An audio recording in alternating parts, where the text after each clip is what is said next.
الحمدللہ وحدہ والصلاۃ والسلام علی من لا نبی بعدہ۔ اولئک سیریز کی چوتھی قسط کے ساتھ حاضر ہیں۔ اس سیریز میں ہم قرآن میں لفظ اولئک پر غور فکر کریں گے انشاءاللہ۔ آج ہم سورہ بقرہ کی آیت نمبر 39 دیکھیں گے۔ اعوذ باللہ من الشیطان الرجیم والذین کفروا وکذبوا بآیاتنا اولئک اصحاب النار هم فیہا خالدون، یعنی اور جنہوں نے اس کا انکار کیا اور ہماری آیتوں کو جھٹلا دیا وہ دوزخ کے لوگ ہیں، وہ ہمیشہ اس میں رہیں گے۔ اس آیت کا مطلب ویسے تو صاف طور پر ظاہر ہے، لیکن اگر اس کے سیاق میں آیت نمبر 37 سے تلاوت کرنا شروع کریں تو پتہ لگتا ہے کہ یہاں آدم اور حوا علیہ السلام اور ابلیس کے قصے کا ذکر ہے۔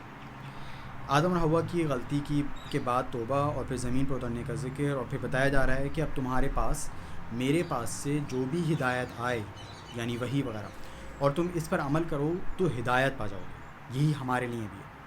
پھر یہ آیت مذکورہ ہے جس کا ذکر ہوا ہے، اور جنہوں نے اس ہدایت کا انکار کیا اور ہماری نازل کردہ آیتوں کو جھٹلایا وہ ابدی جہنم کا ایندھن بنیں گے اور ہمیشہ اسی میں رہیں گے، یعنی کہ ہدایت آنے کے بعد جو اس کو جھٹلا دیں گے وہ دوزخ میں ہوں گے۔ اللہ ہمیں قرآن کے مقصد کو سمجھنے اور اس کے اپنی زندگی بنانے والا بنائے۔